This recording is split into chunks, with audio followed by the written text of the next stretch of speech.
It's 5 BC, and Jesus is coming into the world in a small town called Bethlehem in ancient Israel. You probably think you know this story, but it isn't the way you've heard it. This is Jesus' life on a map.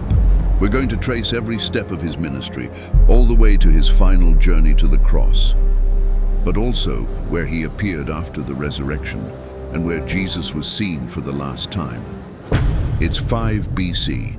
The people of Israel were crushed under Rome's iron fist. They had not heard God's voice for 400 years, but they kept waiting for a sign, clinging to the faith that one day the Messiah would come to free them from slavery. The world doesn't know it yet, but history is about to split in two.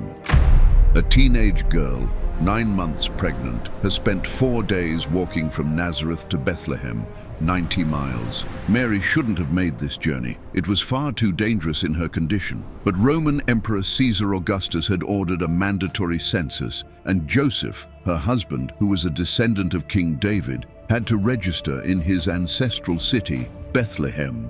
And so the prophecy was fulfilled. When they arrived exhausted in the small village, the contractions began. Mary was in labor. Joseph knocked on door after door, but there was no room for them. Night closed in on them until they found a cave. Many imagine a wooden stable, but no. It was a dark cave the shepherds used to shelter their animals from the cold. There, in absolute humility, the King of Kings was born.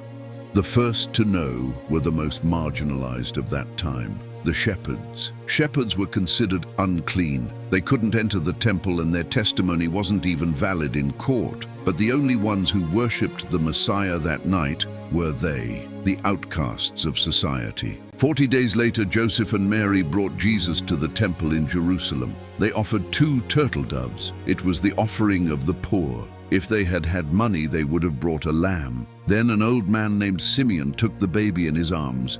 He prophesied the child's greatness, but then turned to Mary and spoke words that would mark her forever.